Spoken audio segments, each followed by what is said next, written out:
राज्यातले महायुती सरकारनं नुकतंच एक वर्ष पूर्ण केलंय। वर्षभरात सरकारने केलेल्या कामाचं मूल्यमापन एकीकडे होत असताना या सरकारच्या काळातल्या एका कामगिरीची सुद्धा आता जोरदार चर्चा सुरू झाली आहे। संसदीय संकेत डावलण्याची, लोकशाहीत महत्वाच्या मानल्या जाणाऱ्या विरोधकांच्या आवाजाला स्थान न देण्याची कामगिरी हे महायुतीचं सरकार करतंय असा आरोप त्यांच्यावरती होतोय। गेल्या वर्षभरात राज्य विधिमंडळाची 3 अधिवेशनं पार पडली। आता नागपुरात सुरू असलेलं हिवाळी अधिवेशन या सरकारच्या काळातलं चौथं अधिवेशन आहे। पण या काळात अजूनही विधानसभा आणि विधान परिषदेत विरोधी पक्षनेत्याची नियुक्ती ही करण्यात आलेली नाहीये। विधानसभा निवडणुकीत सत्ताधारी महायुतीला 5वी बहुमत मिळालं आणि विरोधी महाविकास आघाडीचं पानिपत झालं। विरोधातल्या एकाही पक्षाला 10% जागा मिळाल्या नसल्याचं कारण सांगत सरकार आतापर्यंत विरोधी पक्षनेता नियुक्त करण्यासाठी टाळाटाळ करतंय। आता तर या मुद्द्यावरती सरकार सराईतपणे विधानसभा अध्यक्ष आणि विधान परिषदेच्या सभापतींकडे बोट दाखवते आणि अध्यक्ष सभापतींनी त्यावरती मौन बाळगल्याचं पाहायला मिळते। आता अशा परिस्थितीत महाराष्ट्र विधिमंडळ आणखी 4 वर्ष विरोधी पक्षनेत्याच्या शिवाय राहणार का असा प्रश्न उपस्थित झालाय। पण विरोधी पक्षनेता नियुक्त करण्याबाबतीतले नेमके नियम आणि संकेत काय आहेत? संसद आणि राज्य विधिमंडळाच्या इतिहासात विरोधी पक्षाकडे सदस्य संख्या नसताना सुद्धा नेमकं काय घडलं होतं आणि महाराष्ट्रातल्या सध्याच्या परिस्थितीत काय होऊ शकतं? सगळ्या प्रश्नांची उत्तर पाहूयात आजच्या व्हिडिओतनं। नमस्कार, मी आरती आणि तुम्ही बघताय बोल भिडू। लोकशाही व्यवस्थेत एखाद्या सभागृहात वर्षभरापासून विरोधी पक्षनेता नसणं हा एका अर्थाने संसदीय कामकाजाच्या दृष्टीने निर्माण झालेला पेच मानला पाहिजे। तो सोडवण्यासाठी सरकार आणि विरोधी पक्षांनी समन्वयानं तोडगा काढायला हवा, पण तसं मात्र राज्यात होतानाच दिसत नाही।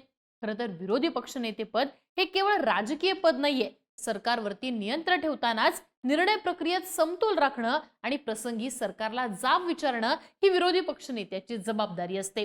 त्यामुळे हे पद इतका काळ रिक्त असणं ही स्थिती राज्यासाठी गंभीर मानली जाते।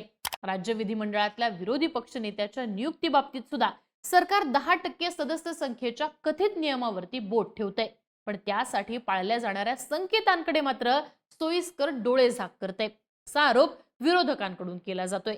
खरं तर गेल्या वर्षभरापासून विधानसभेत पर्यायानं राज्याला विरोधी पक्षनेताच नाहीये। राज्यात महायुतीला 230 जागांचं प्रचंड बहुमत मिळालं, एकट्या भाजपला 132 जागा मिळाल्या। आता ज्या सदस्य संख्येच्या आधारे विरोधी पक्षांना हे पद देता येत नाही असं सांगितलं जातंय, ती संख्या नेमकी किती आहे ते सुद्धा बघूयात। आता शिवसेना उद्धव बाळासाहेब ठाकरे पक्षाला 20, काँग्रेसला 16 तर राष्ट्रवादी शरदचंद्र पवार पक्षाला 10 जागा विधानसभेत मिळालेल्या आहेत। विरोधी पक्षनेतेपद मिळवण्यासाठी विधानसभेच्या एकूण सदस्य संख्येच्या म्हणजे 288च्या 10% म्हणजे किमान 29 सदस्य असले पाहिजेत असं सांगितलं जाते। आता विधान परिषदेच्या विरोधी नेत्यांसाठी सुद्धा 10% सदस्य संख्या गरजेची असल्याचा दावा केला जातोय। सध्याच्या स्थितीत विधानसभा आणि विधान परिषदेत विरोधातल्या एकाही पक्षाकडे ही संख्या नाहीये। त्यामुळे याच गोष्टीवर बोट ठेवून दोन्ही सभागृहांमध्ये विरोधी पक्षनेता नेमण्याबाबत टाळाटाळ केली जात असल्याचं बोललं जातंय। आता विरोधी पक्षनेत्यासाठी 10% सदस्य संख्या असलीच पाहिजे असा दावा केला जातो, पण त्याला दावा अशासाठी म्हणायचं की असा कुठलाही लिखित किंवा संवैधानिक नियम नसल्याचं सांगितलं जातंय। 2014 आणि 2019 मध्ये लोकसभेत सुद्धा असेच दावे करून काँग्रेसला विरोधी पक्षनेतेपद नाकारण्यात आलं होतं। त्यानंतर सर्वोच्च न्यायालयात याला आव्हान देणारी याचिका दाखल करण्यात आली, पण 10% सदस्य संख्येचा कथित नियम लोकसभा अध्यक्षांचे अधिकार क्षेत्र आणि संसदीय प्रथेशी संबंधित विषय मानून न्यायालयाने या प्रकरणात थेट हस्तक्षेप केलाच नाही। पण सीबीआयचे संचालक निवडण्याची समिती किंवा लोकपाल निवडची समिती असेल अशा विरोधी पक्षनेत्याची आवश्यकता असलेल्या वैधानिक समित्यांवर सर्वात मोठ्या विरोधी पक्षाच्या नेत्याचा समावेश करण्याचे निर्देश मात्र दिलेले होते। संविधानाचे अभ्यासक आणि लोकसभेचे माजी सरचिटणीस पीडीटी आचार्य यांनी सुद्धा 10% सदस्य संख्या आवश्यक असल्याच्या दाव्याचं खंडन केलं होतं। विरोधी पक्षनेता हे एक संविधानिक पद आहे, त्या पदाची नेमकी व्याख्या, अधिकार, वेतन आणि भत्ते याविषयीची तरतूद 1977 मध्ये संसदेने मंजूर केलेल्या कायद्यात करण्यात आलेली आहे। सभागृहातल्या सगळ्यात मोठ्या विरोधी पक्षाचा सदस्य असलेला आणि अध्यक्ष किंवा सभापतींनी मान्यता दिलेला नेता हाच विरोधी पक्षनेता असतो अशी व्याख्या स्पष्ट करण्यात आली आहे। त्यामध्ये कुठेही 10% सदस्य संख्येची अट घालण्यात आली नाहीये असं आचार्य यांनी म्हटलंय। आता 10% सदस्य संख्येचा संविधानिक नियम किंवा अट नसेल तर ती आली कुठनं असा प्रश्न साहजिकच पडतो।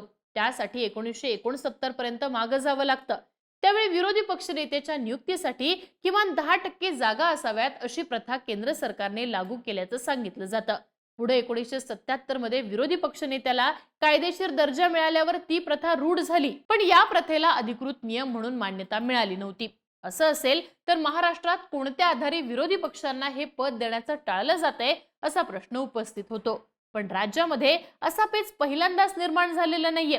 इतिहासाचा दाखला द्यायचा तर राज्याच्या स्थापनेनंतर 1962 मध्ये विधानसभेची पहिली निवडणूक झाली. त्यावेळी विधानसभेची सदस्य संख्या 264 होती. काँग्रेसला त्यावेळी 215 जागांसह प्रचंड बहुमत मिळालं. विरोधातल्या शेकाप अर्थात शेतकरी कामगार पक्षाला केवळ 15 जागा मिळाल्या. त्या एकूण जागांच्या 10% म्हणजे 26.4 पेक्षा खूप कमी होत्या. तरी सुद्धा यशवंतराव चव्हाण यांच्या नेतृत्वाखालच्या तत्कालीन सरकारनं लोकशाही परंपरेचा मान राखत शेकापचे नेते कृष्णराव धुळप यांना अधिकृत विरोधी पक्षनेता म्हणून मान्यता दिली. या उदाहरणामुळेच 10% जागा नसताना सुद्धा विरोधी पक्षनेता नियुक्त करण्याची परंपरा महाराष्ट्रात निर्माण झाली. त्यानंतर 1967 मध्ये विधानसभेच्या जागा 270 झाल्या. त्या निवडणुकीत काँग्रेसनं सर्वाधिक राज्यात 203 जागा जिंकल्या आणि विरोधी असलेल्या शेकापला केवळ 19 जागा मिळाल्या. पण त्यावेळीही आधीची परंपरा कायम ठेवत कृष्णराव धुळप यांना विरोधी पक्षनेत्याचा मान देण्यात आला. विशेष म्हणजे काँग्रेसकडे विधानसभेत प्रचंड बहुमत असतानाची ही 2 उदाहरणं आहेत. केवळ लोकशाहीतल्या संतुलनाच्या तत्वाला महत्त्व देत आणि विरोधी पक्षांचा आवाज दाबला जाऊ नये यासाठी त्यांना विरोधी पक्षनेत्याचं पद बहाल करण्यात आलं होतं. अगदी अलीकडचंच उदाहरण द्यायचं झालं तर 2015 मध्ये दिल्ली विधानसभेच्या 70 पैकी 67 जागा आम आदमी पक्षाने जिंकल्या, तर भाजपचे केवळ 3च आमदार निवडून आले होते.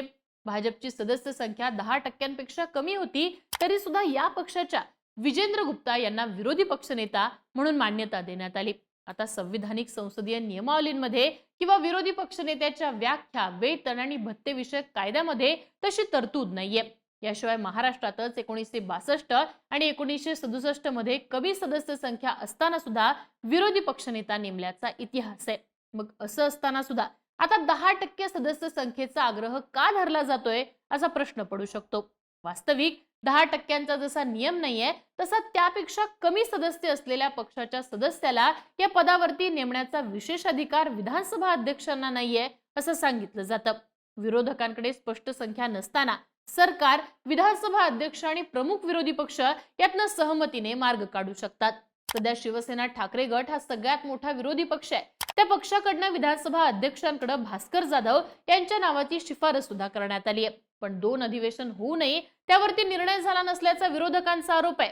त्यातच शिवसेना ठाकरे गटाची सदस्य संख्या कमी असेल तर महाविकास आघाडीला स्वतंत्र गट म्हणून मान्यता द्यावी आणि या गटाची संख्या 46 म्हणजे 29 पेक्षा जास्त होत असल्याने त्या आधारे विरोधी पक्षनेतेपद द्यावं अशी सुद्धा मागणी आता पुढे आली आहे.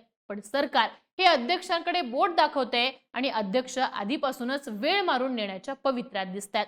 त्यामुळे जनतेच्या सभागृहात विरोधी पक्षनेताच नसण्याची नामुष्की राज्यावर ओढवली आहे. अर्थात सरकारनं जर यशवंतराव चव्हाणांची परंपरा मान्य करायचं ठरवलं तर मुख्यमंत्री, विधानसभा अध्यक्ष आणि प्रमुख विरोधी पक्षाचे अध्यक्ष हे सहमतीने विरोधी पक्षनेत्याचं नाव निश्चित करू शकतात.